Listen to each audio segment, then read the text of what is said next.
E essa palavra é sobre o assunto da nossa vida. O assunto da nossa vida é o Evangelho e a igreja. Amém? Então, se alguém perguntar para a gente, cara, o que vocês estão indo ouvir aí? O que vocês estão indo conversar aí? Sobre o que vocês estão indo falar aí quando vocês se reúnem? Cara, a gente só vem falar de uma coisa. A mensagem da nossa vida. E qual é a mensagem da nossa vida? É o Evangelho. E o que vocês estão construindo? A gente não está construindo muita coisa, humanamente falando. Mas a gente está envolvido na maior construção da história. Porque Cristo está preparando para si um povo. Um povo de aliança. Não um povo de agenda. Preste atenção nisso, irmãos. Deus não está formando para si um povo de agenda. Um povo que se encontra com frequência, porque tem uma agenda. Mas Deus está formando para si um povo que Ele chamou de família. Então a construção da nossa vida é sobre isso. Então o que a gente vem conversar quando a gente se reúne? O ajuntamento dos santos, o ajuntamento da igreja. É para falar e ouvir, para repartir sobre o que estamos aprendendo sobre o Evangelho.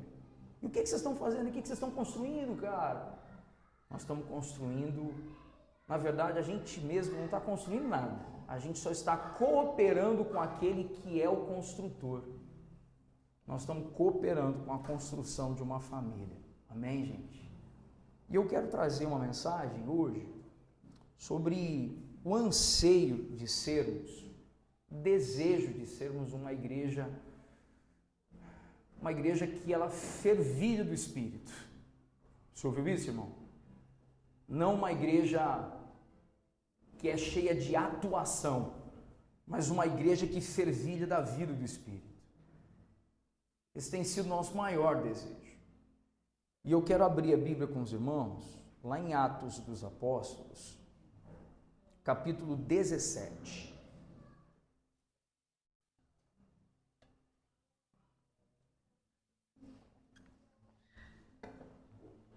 Atos capítulo 17. Quando você abre a sua Bíblia, todo mundo lembra quem foi que escreveu o livro de Atos, irmãos? Os irmãos lembram? Aí quem achar que deve registrar essas coisas, são informações importantes. Quem escreveu o livro de Atos foi Lucas, o médico. Aquele que acompanhou o apóstolo Paulo por um longo período de sua trajetória ministerial.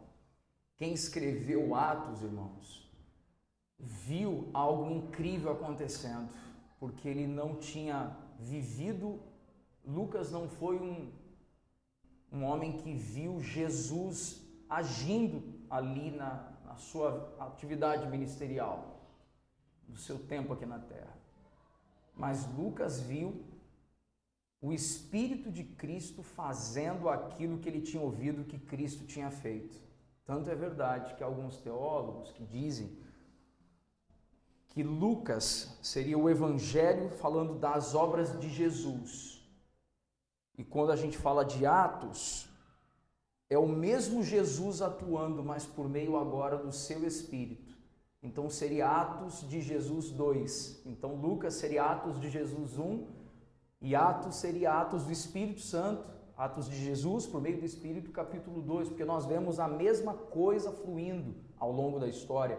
E isso põe a gente com o coração, com a mente refletindo de que a gente não pode arrogar para a gente, achar que a gente está fazendo uma coisa muito diferente do que os primeiros discípulos fizeram como igreja. A gente comete erros talvez mais severos que eles. Talvez eles também tenham cometido erros acentuados que a gente às vezes não preste atenção, mas o mesmo Cristo que atuou lá nos primeiros anos da igreja primitiva é o mesmo Cristo por meio do seu Espírito que está entre a gente hoje, irmãos.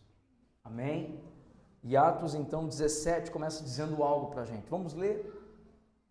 Então Paulo e Silas passaram pelas cidades de Anfípolis e Apolônia e chegaram a Tessalônica, onde havia uma sinagoga judaica. Como era seu costume, Paulo foi à sinagoga e durante 3 sábados seguidos discutiu as escrituras com o povo. Explicou as profecias e provou que era necessário Cristo sofrer e o que, irmãos? Está escrito aí? Cristo sofrer e ressuscitar dos mortos. Esse Jesus de que lhes falo é o Cristo, disse ele. Alguns dos judeus que o ouviam foram convencidos e se uniram a Paulo e Silas, bem como muitos gregos tementes a Deus e várias mulheres de alta posição. Alguns judeus, porém, ficaram com inveja, reuniram alguns desordeiros e desocupados e com a multidão começaram um tumulto. Invadiram a casa de Jason em busca de Paulo e Silas para entregá-los ao conselho da cidade. Mas como não os encontraram, arrastaram para fora Jason e alguns de outros irmãos e os levaram diante do conselho. Gritavam: aqueles que têm causado transtorno no mundo todo, agora estão aqui perturbando essa cidade. Vamos somente até aqui. Vamos orar mais uma vez? Paizinho, nós estamos diante, Pai, do Senhor, diante da Escritura. E há algo nela essa manhã para gritar dentro do nosso interior. Há uma obra, Pai, que o Senhor vem fazendo em nós. E nós não queremos, Senhor, nós não queremos que a nossa mente, nós não queremos que os nossos preconceitos, ideias preconcebidas, pré-julgamentos sejam um impedimento para o fluir pleno e livre do Teu Espírito em nós, Pai. O Senhor, Pai, falou que rios de água viva fluiriam do nosso interior. Senhor, nós queremos que a Tua vida venha brotar de dentro da gente, Pai.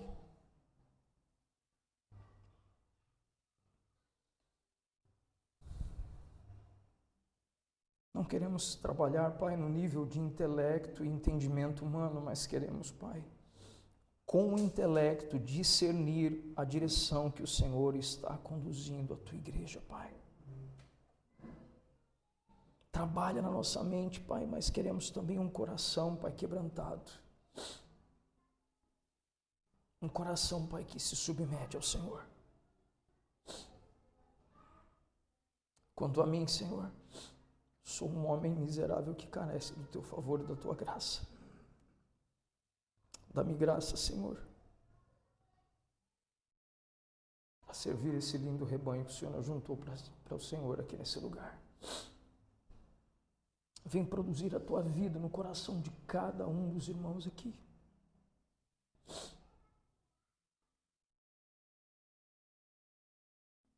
Vem trazer lágrimas de novo nos olhos de alguns irmãos aqui, Pai, que têm vivido com os olhos secos.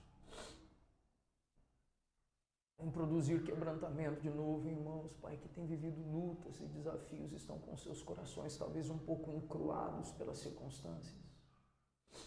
Mas a verdade, Senhor, é que somente a água da Tua palavra pode produzir algo novo dentro de nós essa manhã aqui. Carecemos do Senhor, Pai, carecemos do Senhor. Em nome de Jesus. Amém. Gente, às vezes eu olho essa cena e fico preocupado.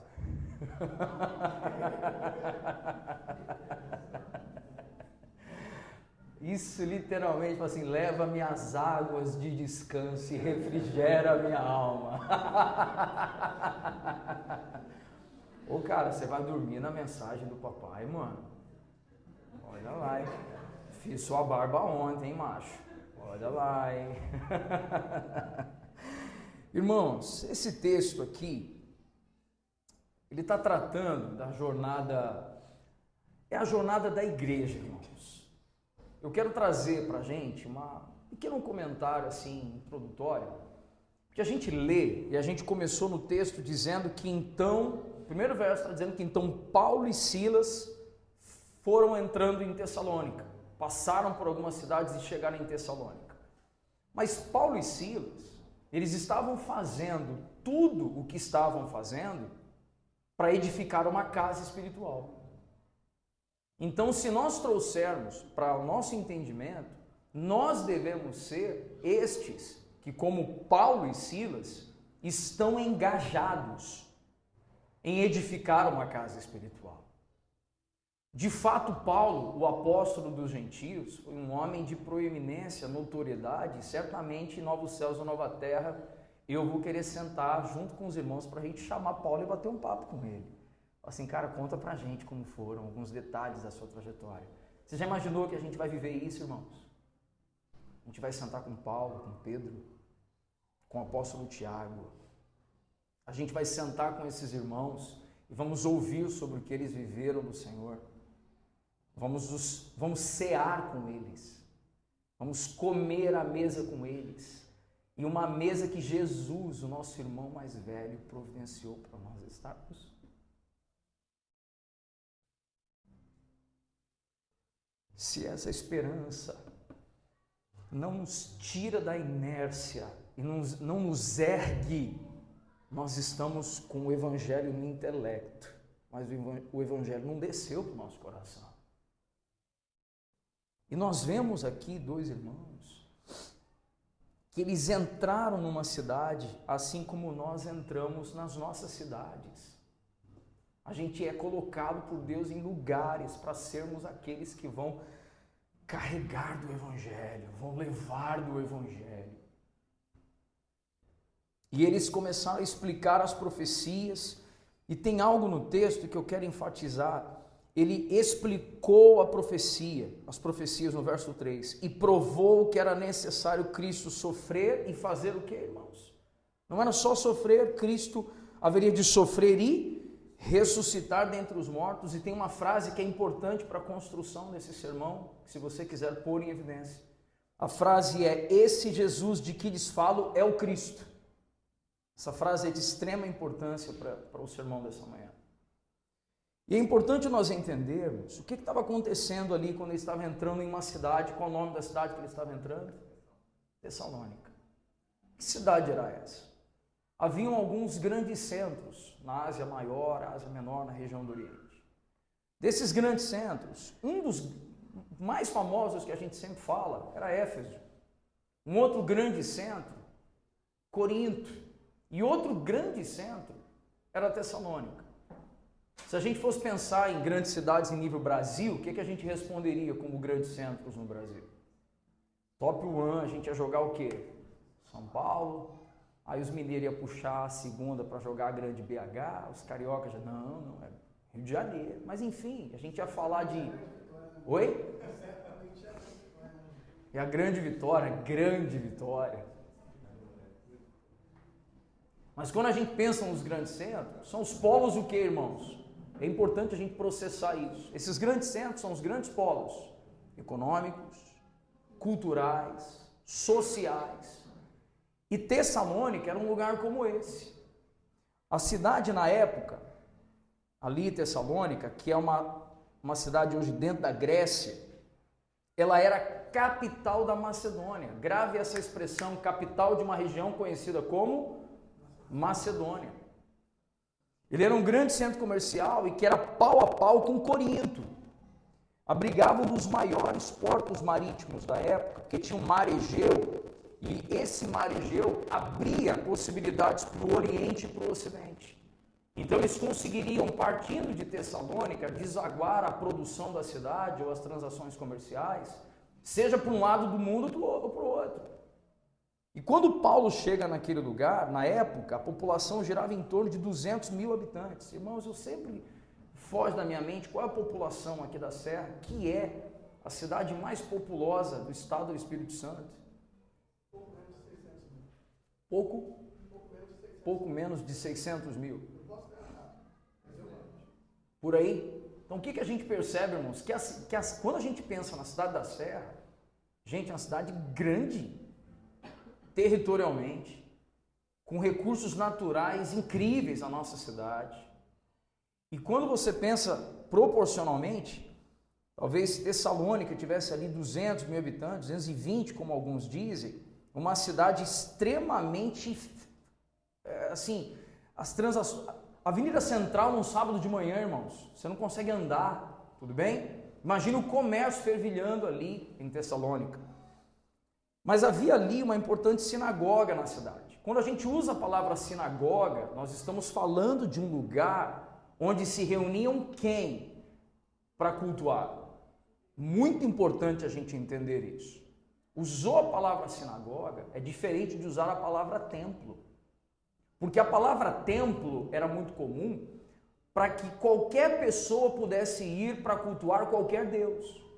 Então, alguns templos eram abertos para quaisquer divindades na época. Alguns templos tinham essa característica. Mas a palavra sinagoga era usada especificamente por judeus. Mas por que havia uma sinagoga em Tessalônica, né? Se a gente for em Atos dos Apóstolos, lá no capítulo 7, nós vamos observar, se os irmãos quiserem registrar isso, nós vamos observar que os primeiros cristãos estavam proclamando o evangelho, pregando e e começa a vir a perseguição, e nós temos o primeiro mártir, Estevão, sendo apedrejado até a morte. Ele faz a sua defesa falando desde Abraão até chegar em Jesus na sua defesa. Mas ainda assim ele foi preso, ele foi apedrejado até a morte.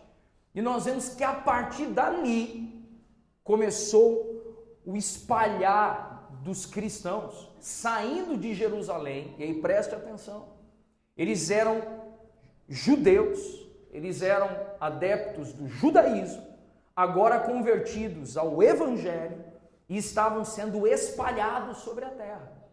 E quando foram espalhados, ao chegarem em suas cidades, eles construíam então na verdade as sinagogas existiam espalhadas, mas eles começavam a se aproximar das sinagogas. E quando nós vemos nesse olhar que haviam as sinagogas ali, ainda se pregava o que dentro das sinagogas? O judaísmo. E quando Paulo chega em Tessalônica, ele vai até o que, irmãos? A uma sinagoga. O que está sendo ensinado ali dentro? Judaísmo. E Paulo chega e começa a pregar o que agora? O evangelho. Paulo começa a proclamar a palavra. Paulo começa a ensinar sobre Jesus. E quando ele começa a pregar, algumas coisas começam a acontecer. E é importante a gente levar algo em consideração aqui. Se a gente pensar em proclamar o evangelho em um grande centro, costuma ser fácil ou difícil pregar o evangelho em um grande centro? Haviam gregos, mulheres de alta posição, o intelectualismo fervilhando, tudo bem ou não, gente? O gnosis, que era o conhecimento do presente século, fervilhando, e aí Paulo chega para proclamar o evangelho. Deixa eu chamar sua atenção para uma coisa. Lugares hostis são lugares que precisam ser ocupados pela igreja de Cristo, irmãos. Você está ouvindo isso? Lugares hostis são lugares que a gente tem que chegar e dizer assim: eu não vim aqui para avacalhar a vida de ninguém. Eu não, o evangelho fará isso. Eu lembro de Martinho Lutero, quando foi bater um papo com um dos seus companheiros, amigos, não lembro ao certo a pessoa com quem ele estava conversando, mas olharam assim e falaram: Lutero, você viu o que você fez por conta da reforma protestante, que ele tinha sido um dos precursores. É importante usarmos a expressão precursor e não o cara que fez tudo sozinho, porque existiram os pré-reformadores, outros reformadores. E aí quando perguntaram isso para Lutero, você viu o que você fez aí? E aí Lutero, imagino eu, respirando fundo e dizendo: eu não. Foi a palavra de Deus que fez isso. Você ouviu, irmão? E eles então começam simplesmente a pregar o quê, irmãos? Começam a pregar a palavra. e eles são chamados de algo. Você viu o finalzinho do texto que nós lemos ali? No verso 6, o finalzinho.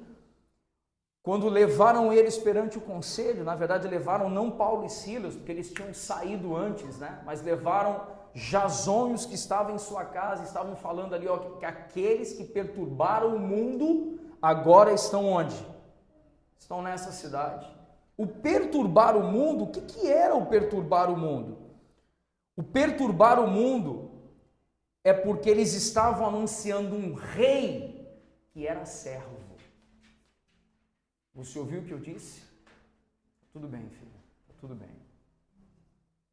Ele estava anunciando um rei que era o que eu disse aqui, irmãos, por favor? Um rei que não era César, um rei que era servo. Eles estavam pondo o mundo de cabeça para baixo, porque as sinagogas agora estavam esvaziando, e os templos pagãos estavam esvaziando, e os lares, porque nessa época a igreja se reunia nos lares, nas casas. As casas estavam enchendo de gente, as sinagogas e os templos estavam minguando, estavam diminuindo. Diante disso, irmãos, eles são chamados de aqueles que causam transtornos na terra. Mas sabe o que é interessante a gente observar? Quando a gente vai falando sobre isso, dá uma ideia de que eles estavam tendo êxito ou fracasso na proclamação do Evangelho. Estão tendo êxito, irmãos. Estão proclamando e o Evangelho está ganhando espaço no coração da sociedade. O Evangelho está ganhando lugar no coração do povo. E quando a gente observa uma situação como essa, a maioria de nós olha e fala assim, meu pai, os caras estavam lá bombando então, arrebentando tudo. Mas irmãos, deixa eu dizer algo para vocês. Nós lemos Atos, qual foi o capítulo? Nós lemos Atos capítulo 17.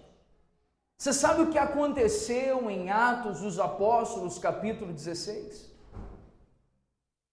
Em Atos dos Apóstolos capítulo 16, Paulo e Silas estavam numa outra cidade chamada Filipos. E eles ali se posicionaram contra um espírito de adivinhação que tinha se apoderado de uma mulher. Repreenderam e expulsaram aquele espírito de adivinhação. E eles foram escorraçados da cidade. Eles foram presos e açoitados. Sabe aquele texto, irmãos, que todo mundo já usou, principalmente quem lidera adoração, quem liderou adoração na vida, todo mundo já usou esse texto para começar um culto. E Paulo e Silas, à meia-noite, no interior do cárcere, cantavam e adoravam, cantavam louvores ao Senhor. Lembra desse texto ou não? Eles tinham sido presos e açoitados, e o Senhor os pôs em liberdade. Quando eles saíram de Filipos, eles vão para Tessalônica. Sabe o que eu quero trazer com isso, irmãos? Para a gente compreender. Esses homens enfrentaram prisão, açoites, rejeição, problemas, perseguição, talvez tenham passado frio e fome, porque Paulo várias vezes escreveu dizendo, eu sei o que é ter, o que é não ter, eu sei o que é ter a possibilidade de estar guardado numa casa e o que é passar necessidade. Sabe o que isso nos ensina? Que a vontade de Deus não é incompatível com o sofrimento e que muitas vezes o sofrimento nos impulsiona a um novo olhar, a um novo posicionamento de como podemos gastar a nossa vida pelo Evangelho. Paulo e Silas não saíram tudo bem de Filipos, dizendo assim, vamos lá, nós vamos abençoar vocês para ir para Tessalônica. Não foi assim. Eles foram enxotados de Filipos para ir para Tessalônica. E sabe qual é o problema, irmãos? Eu quero trazer uma reflexão importante para nós aqui. Os irmãos sabem que eu sempre lido com cuidado no que se refere a alguém que vai carecer de terapia, de assistência, de cuidado. Eu sempre vou tratar isso com respeito. Entretanto, eu preciso também, na perspectiva pastoral, trazer uma importante palavra de que nós precisamos nos esforçar para não permanecer em um lugar de sofrimento. Porque muitas vezes o sofrimento que estamos vivendo é para nos arrancar de Filipos e nos pôr em Tessalônica, irmãos. É para nos tirar de um lugar onde a gente já cumpriu aqui o pleno propósito do Senhor, e agora é para eu cumprir o propósito ali em Tessalônica. Porque se fosse uma situação branda e serena, a gente não sairia de Filipos. Você está ouvindo o que eu disse aqui ou não, irmãos? Dito isso, eu não estou falando, eu quero ser bem direto, eu não estou falando de troca de igreja, eu não estou falando de troca de família, eu não estou falando de essa conversa que me dá agonia. Não, é porque fechou um ciclo de relacionamentos aqui, agora Deus tem um novo ciclo de relacionamentos aqui. Não, meu irmão, não tem nada a ver com isso, pelo amor de Deus. Mas nós estamos falando de gente que está vivendo um tempo, porque Paulo e Silas, irmãos, os caras eram piedosos. A perseguição que eles viveram não foi porque eles falharam. Você ouviu o que eu disse, irmãos? A perseguição que eles passaram não foi porque eles cometeram erros, foi porque eles estavam proclamando o Evangelho.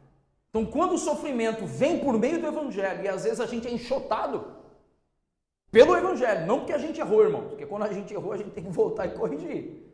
Amém? A gente tem que ter esse olhar.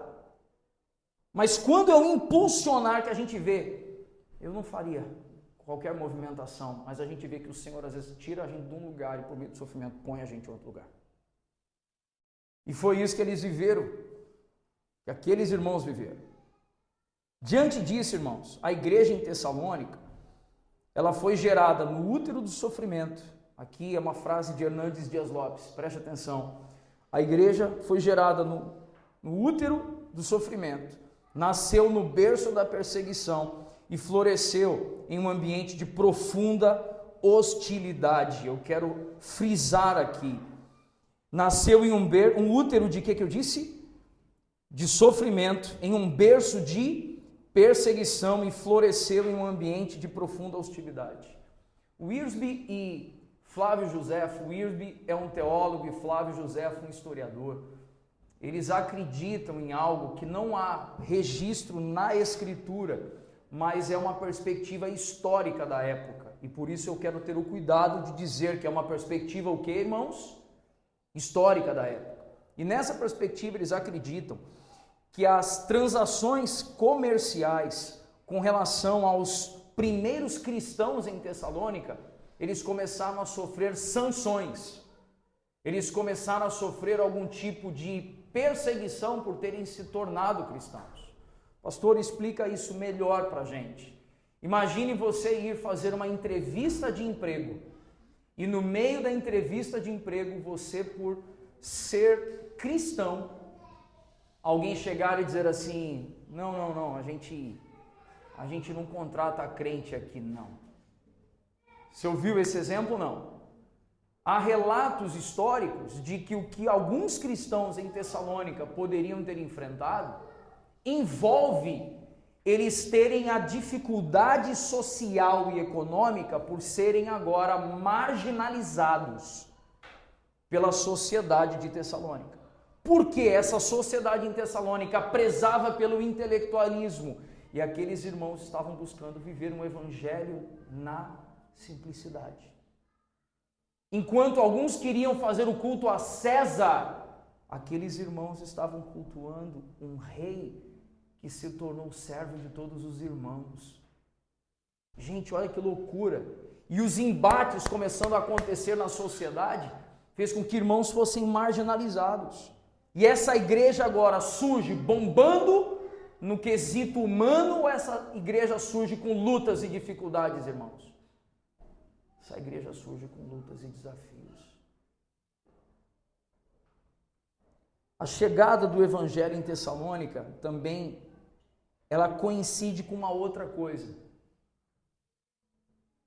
Um teólogo que alguns dos irmãos já ouviram falar, Sproul, em um dos seus comentários bíblicos, ele menciona algo incrível. Nós dissemos que Tessalônica ficava à margem de um mar, chamado de mar o quê? O mar Egeu. e tinha abertura para o mundo inteiro, para o Oriente e para o Ocidente. Sproul, consultando historiadores que vieram antes de nós, alega que a chegada do Evangelho em Tessalônica abriu caminho para que o cristianismo se tornasse uma religião conhecida mundialmente. Você está ouvindo o que eu disse aqui, irmãos? Olha que interessante isso. Quando a gente fala do mundo hoje, a gente vai ter estatísticas do mundo cristão, do mundo muçulmano, do shintoísmo, do hinduísmo, a gente vai ter as estatísticas globais. Mas nós sabemos que por muitos séculos, a religião com maior percentual da população ouvindo sobre essa religião, não necessariamente vivendo, mas o que eu disse, irmãos? Ouvindo essa religião, foi o cristianismo. E sabe quem foram os irmãos sofredores que foram inicialmente aqueles que o Senhor usou a vida deles para iniciar isso? 2 irmãos que saíram fugidos de Filipos, Paulo e Silas. Filipão, sabe o que isso me põe para pensar? Que às vezes a gente está sendo moído pelo Senhor ou por circunstâncias, e se o que exalar for o bom perfume de Cristo, pessoas conhecerão a Cristo à medida que nós estamos sendo moídos. E aí vem uma pergunta que a gente precisa deixar essa pergunta reverberar, irmãos. O que sai de nós quando somos moídos? Você ouviu essa pergunta? O que sai de nós quando somos moídos? Porque a maioria de nós, quando está passando um aperto, e eu não estou falando que quando a gente fala aperto, a gente já pensa em uma coisa, né? A gente já pensa em quê, irmãos? Pensa em dinheiro. Aí a gente vê o quanto que Mamon ainda bate na porta do coração da gente, né? Essa é a verdade. Mas passar aperto tem a ver com saúde, tem a ver com bem-estar, tem a ver com estrutura familiar. Tem ou não tem, irmãos? E às vezes a gente está passando aperto e o que sai da nossa boca geralmente é maledicência. E o que sai da nossa boca é língua maldizente, é maldição saindo da nossa boca. Aqueles irmãos estavam sendo moídos e o que estava exalando era o bom perfume de Cristo. Irmãos, como essa igreja tem um testemunho para nos dar. É ou não é verdade, irmãos? Como o testemunho dessa igreja nos é importante. E como foi que esses irmãos pregaram? Porque diz que Paulo e Silas estiveram por 3 sábados na sinagoga. Os irmãos observaram essa parte no texto em Atos? Estiveram por 3 sábados na sinagoga. Paulo e Silas, eles não aderiram, e aí eu quero chamar a atenção de uma coisa importante para nós. Em Tessalônica haviam judeus de alta posição e haviam os gregos na época, pensamento grego muito forte. E o pensamento grego era muito apelativo para que área, para que direção? O pensamento grego direcionava muito para as abstrações do humanismo, né? Centralidade no homem, ou quando falava de divindade, pensava nos deuses do Olimpo e tal, um Deus que era meio homem, meio Deus, né? Os semideuses ali e tal. Era essa forma de pensar do grego. Eles pensavam em um número de coisas muito maior, mas trazendo aqui algo mais direcionado e mais simples. Quero trazer para nós, irmãos, que Paulo e Silas não cederam ao discurso da época. E eles focaram a mensagem em algo. Qual foi a ênfase que eu pedi que os irmãos dessem no texto? No verso 3. Esse Jesus que lhes falo é o Cristo. Eu gostaria de enfatizar isso. Esse Jesus que lhes falo é o Cristo. Quando Paulo e Silas estavam pregando, a ênfase da mensagem deles foram em duas coisas. Foi em mostrar que as Escrituras estavam falando de um Cristo que viria, o Messias. Você ouviu isso, irmãos? Que viria o Messias esperado em Israel. Então eles estavam pregando e falando talvez de, olha, lembra o que Abraão falou, lembra o que Isaac, Jacó, os profetas disseram. Então eles estavam sempre anunciando e falando de quem, irmãos? Do Messias. Não estavam falando do Jesus, o homem. Eles estavam falando o tempo todo das profecias quanto ao Messias. Em dado ponto da mensagem, eles olharam e falavam assim, mas vocês lembram aquele Jesus de Nazaré que veio algumas décadas atrás? Então olha o link que eles fizeram na mensagem. Eles primeiro buscaram as profecias verotestamentárias. Estavam falando do Antigo Testamento, da lei dos profetas. Daqui a pouco eles param e dizem assim, agora peraí, deixa eu botar vocês para pensar.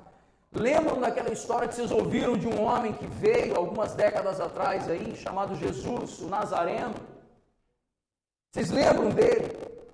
Porque ele falou que a lei e os profetas estavam se cumprindo nele quando ele chegou no templo e diz, hoje se cumpre a Escritura.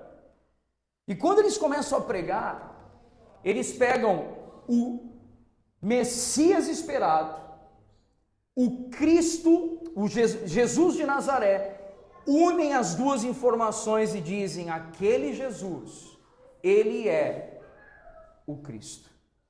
Essa foi a essência da mensagem. Sabe o que eu estou tentando colocar para nós hoje aqui, irmãos? Quando a gente vai pregar para alguém, a gente tenta pregar muitas ideias que o Evangelho pode produzir, muitas mudanças no padrão ético que o Evangelho vai produzir. A gente vai pregar para alguém e a gente muitas vezes fala sobre desdobramentos do Evangelho, quando Paulo e Silas estão deixando para a gente uma direção clara aqui, num ambiente onde todo mundo é muito falador e genioso, onde todo mundo tem muitos argumentos, simplifica a coisa, pega a profecia que viria o Messias esperado, mostra que Jesus de Nazaré, ele é o Cristo, une as duas coisas, prega o Evangelho e o Evangelho fará tudo. Você está entendendo isso, irmãos? Gente, tem alguém comigo aqui hoje, não? Sabe o que eles fizeram? Eles pegaram o Cristo das Escrituras, o Messias esperado, o Jesus da história e mostraram que era a mesma pessoa. Eles conseguiram apresentar a simplicidade do Evangelho focando em um preceito. Irmãos, preste atenção nisso. Você vai proclamar o Evangelho? Eu quero trazer uma reflexão aqui. Vou até antecipar um comentário que estava um pouco mais abaixo aqui no esboço. Quem é o personagem proeminente do budismo? Buda. Quem é o personagem proeminente do espiritismo? Allan Kardec. Quem é o personagem proeminente do islamismo? Maomé. E se a gente for falar de outros? Mahatma Gandhi, Confúcio, Padre Cícero, na verdade Padre Cícero, Madre Teresa de Calcutá, que inclusive foi uma mulher piedosa. A gente não pode aqui desfazer o que essa mulher foi em Deus. Tudo bem? Mas todos esses morreram e a lápide deles está lá, os ossos ainda estão naquele lugar. Mas se nós conseguirmos trazer para a mente e para o nosso coração a importância de lembrar, quando a gente vai proclamar o Evangelho, você está proclamando o Evangelho, você precisa anunciar uma coisa. Porque o Evangelho é o único caminho que leva a Deus. Porque a personalidade que é proeminente no Evangelho tem nome. E quem é? É Cristo Jesus. E Ele não é um homem, Ele é Deus encarnado que se fez homem. Ele tem a natureza humana, mas Ele é Deus. Você ouviu isso, irmão? Ele tem a natureza humana, é 100% homem, 100% Deus. Mas nós não podemos, quando proclamamos o Evangelho, retirar da nossa proclamação subtrair do nosso anúncio que a ressurreição do Cristo, a ressurreição de Jesus, é a base da mensagem do Evangelho de Cristo. E a gente se prende em tantos pormenores, sabe, irmãos? Quando a gente precisa olhar e falar assim, irmão, presta atenção numa coisa que eu estou te falando. Cristo ressuscitou, Ele é o primogênito entre os mortos. Se você compreender que a eternidade em Cristo é que te garante ter um corpo glorificado para estar com Ele, novos céus e nova terra, você não vai buscar em Confúcio um pensamento filosófico bonito. Você não vai buscar em Mahatma Gandhi apenas a meditação para a ascensão espiritual. Você não vai acreditar em Allan Kardec, que diz que eu preciso reencarnar N vezes até ter uma condição de perfeição e um espírito elevado, porque simplesmente Cristo, sendo Deus, se esvaziou, assumiu a forma humana, ressuscitou dentre os mortos. E a ressurreição dele é que nos garante ter vida e vida em abundância.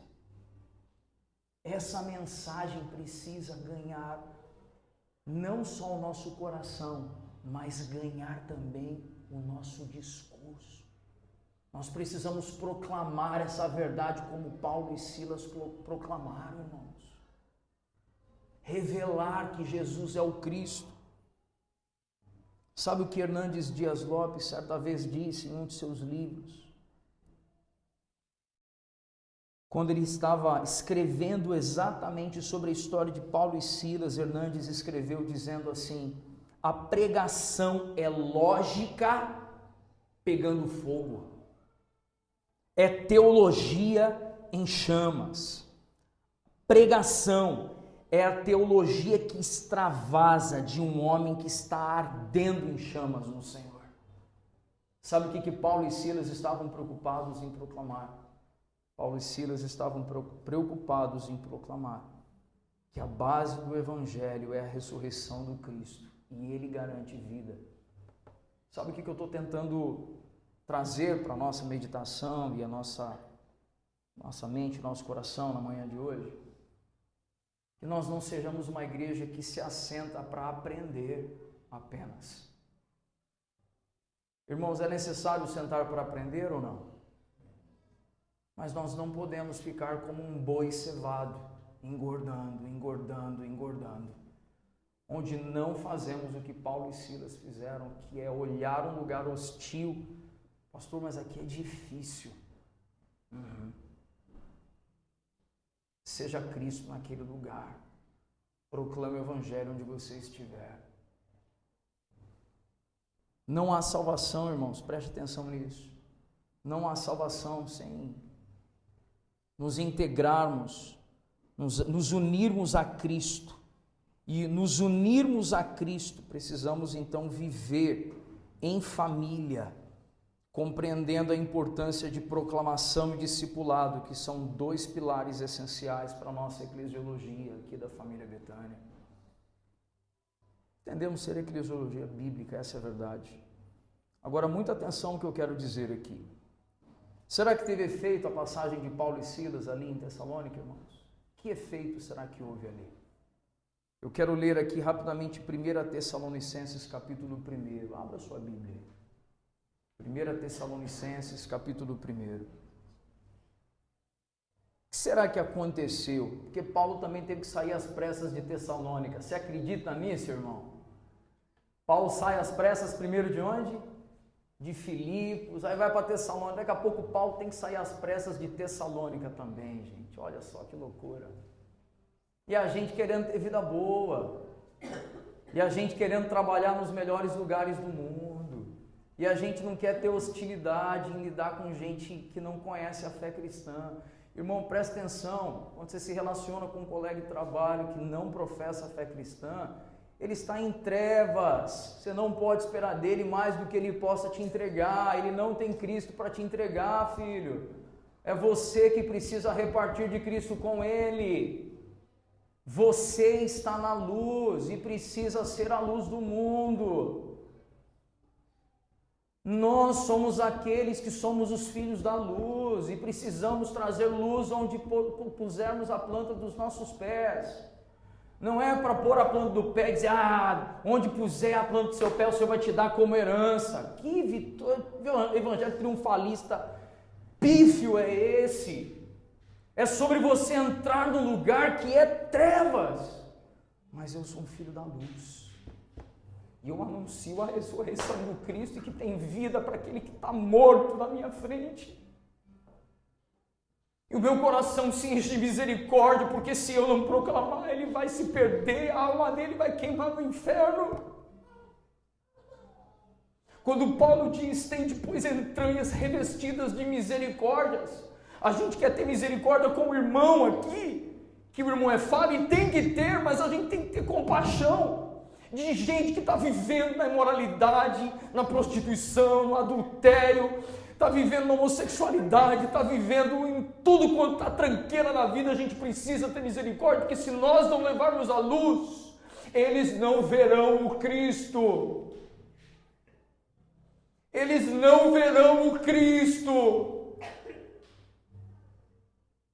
Precisamos ser esses agentes de Cristo, de entrar nos lugares e dizer, não, eu não vou ser um crente chato e fundamentalista, eu vou ser um receptáculo do amor, um depósito da graça para repartir vida nesse lugar de morte, para pôr luz nesse lugar de trevas. Você tem um chefe difícil, eu sei. Você tem um colega de trabalho insuportável, eu sei, porque eu também tenho. Mas todos nós temos Cristo. E Ele é vivo em nós, irmãos. E Ele não é vivo em nós só para nos dar vida, é para repartir vida. E aí Paulo aqui na primeira carta aos Tessalonicenses, ele vai e escreve nós, primeiro, olha que legal, como é que é a primeira palavrinha aí? Nós, o trabalho do Evangelho nunca é feito sozinho, não é singular, é plural, irmãos, está vendo? Nós, Paulo, Silas e Timóteo, escrevemos essa carta à igreja de Tessalônica, a vocês que estão em Deus o Pai e nosso Senhor Jesus Cristo, que Deus lhes dê graça e paz para sempre. Damos graças a Deus por todos vocês e os mencionamos constantemente em nossas orações. Quando oramos por vocês diante de Deus e Pai, relembramos seu trabalho fiel, seus atos de amor e a firme esperança em nosso Senhor Jesus Cristo. A esperança não está numa elevação espiritual, a esperança não está no intelectualismo, a esperança não está em dias melhores, a esperança está, sabe em quê? Em uma pessoa, e essa pessoa tem nome, a minha esperança está em Cristo. Dias melhores virão, não porque alguém cantou isso na geração passada e a gente foi enganado na geração presente. Dias melhores virão, não porque eu estou esperando a economia mudar e melhorar. Dias melhores virão, porque eu em Cristo viverei com Ele em novos céus e nova terra. São esses dias que eu espero. E esses irmãos em Tessalônica, eles deram testemunho disso. Olha que especial, irmãos.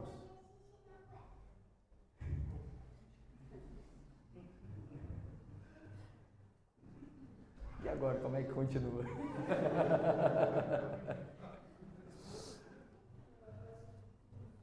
Sabe uma coisa, irmãos? Essa igreja em Tessalônica levou o Evangelho a sério. Eu quero olhar para você aqui, meu irmão, preste atenção. Sabe o que é levar o Evangelho a sério?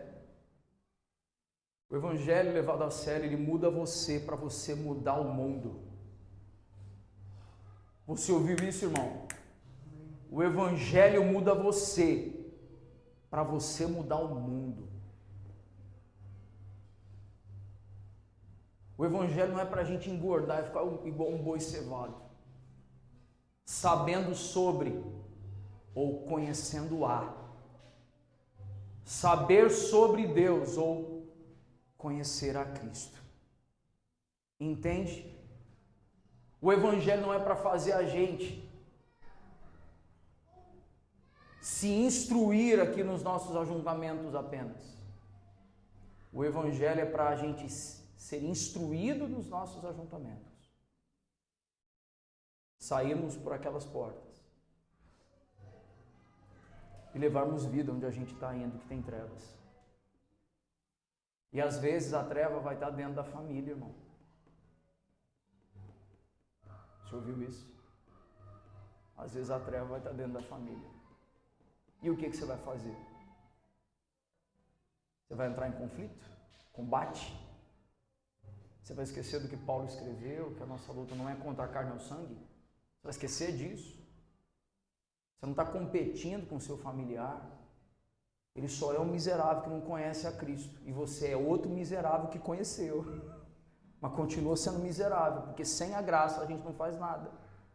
Por isso que 1 Coríntios 15:10 o apóstolo Paulo escreveu: pois pela graça de Deus sou o que sou, e a sua graça não foi vã para comigo.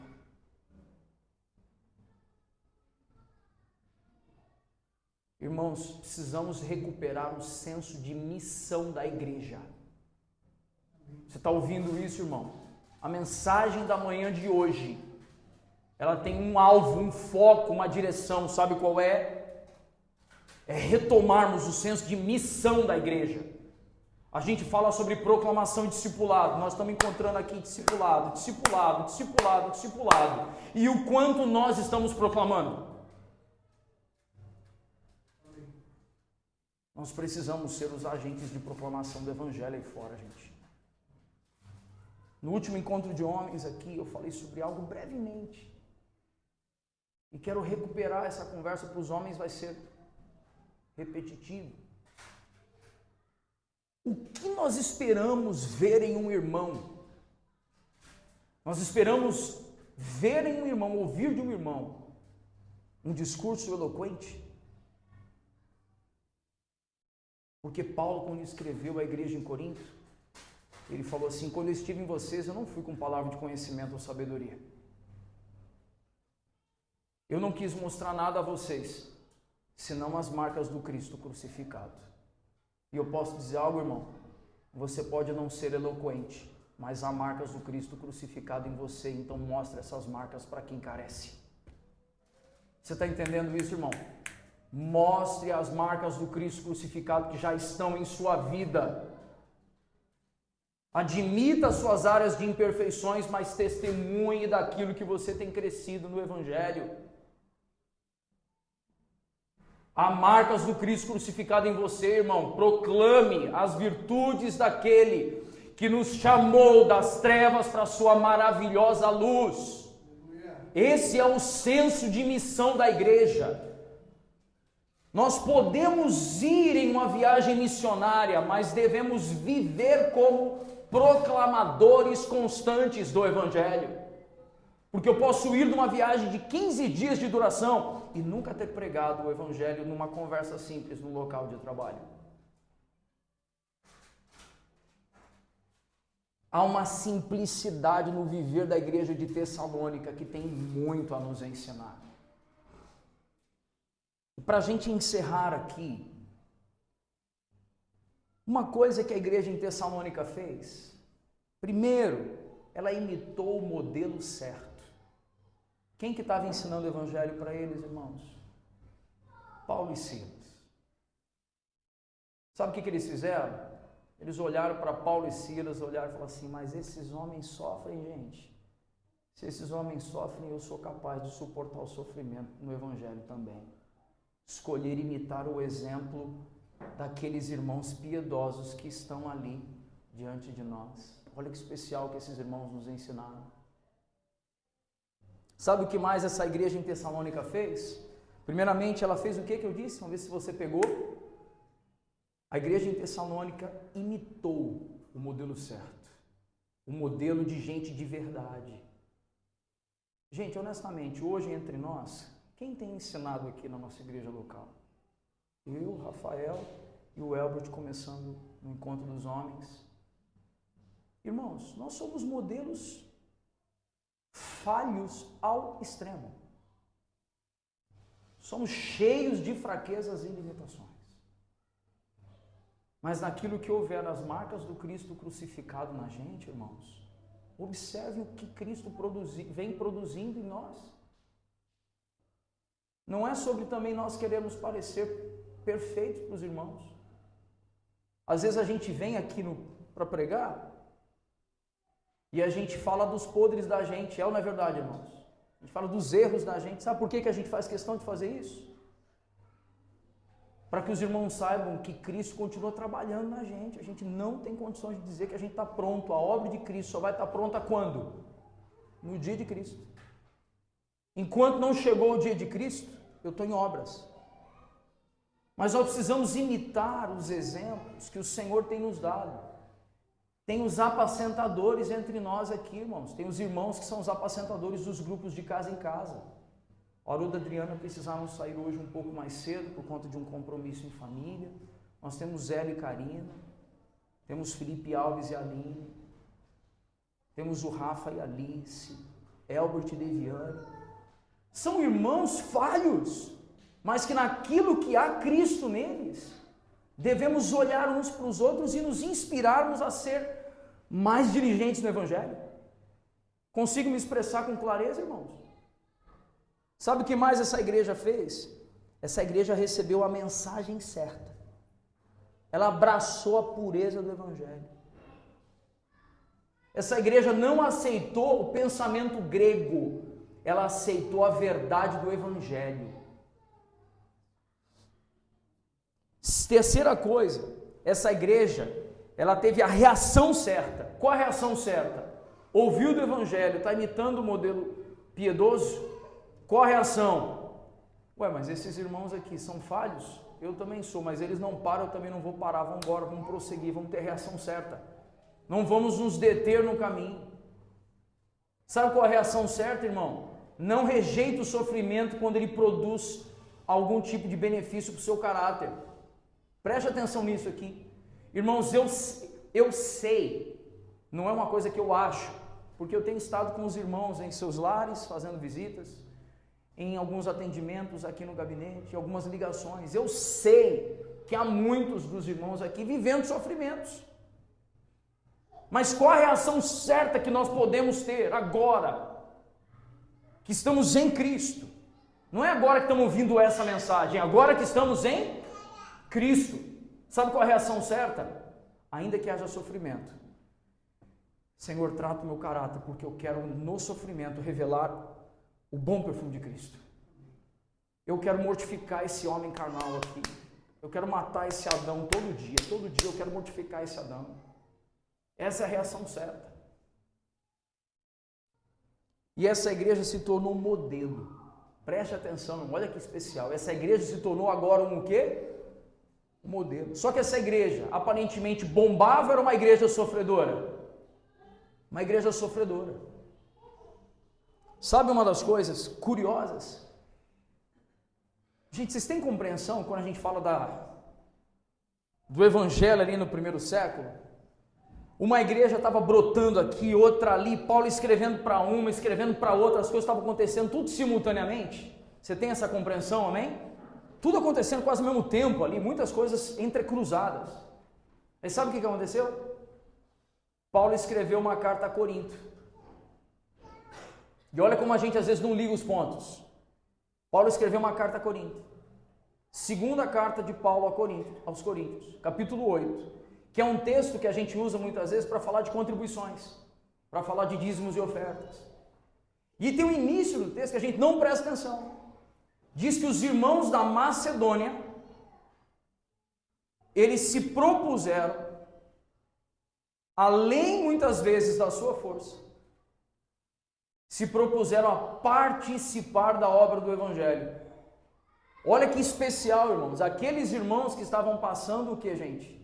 Desafios. Recebendo em Corinto ali uma palavra de testemunho.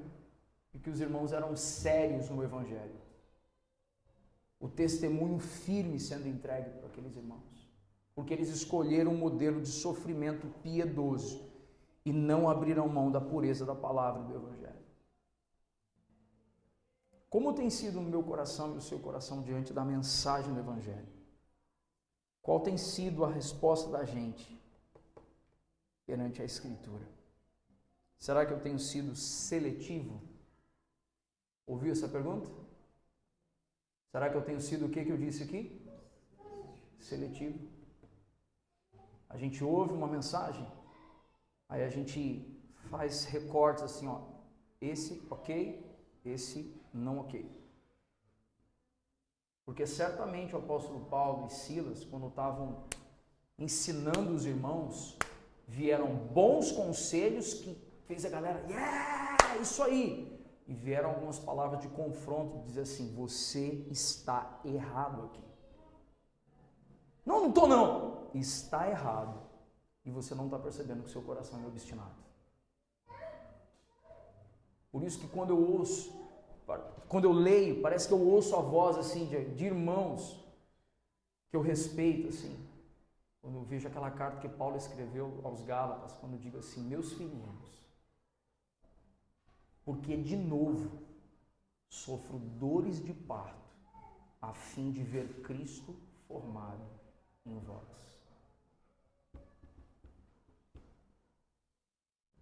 A gente precisa abraçar, irmãos, todo o conselho do Senhor. Paulo várias vezes fala, eu me esmerei, eu me dediquei para lhes oferecer o que eu disse? Todo o conselho de Deus, foi o que Paulo ensinou. E o conselho de Deus, irmãos, por vezes nos encoraja. Por vezes nos dá um gás. Melhor que Red Bull, viu, irmão? O conselho de Deus vem e arranca da gente da inércia. Mas por vezes, o conselho de Deus nos quebra. Por vezes, o conselho de Deus nos mostra, nos confronta, nos ensina que estamos indo, às vezes, para o lugar errado. Mas todo o conselho de Deus precisa ser abraçado por nós, a fim de que possamos ser uma igreja como Tessalônica foi. Eu quero ser essa igreja, irmão, com vocês, assim. Não estou falando de família Betânia, mas estou falando da expressão visível da igreja invisível. Ser essa igreja que abraça todo o conselho do Senhor. Vamos orar?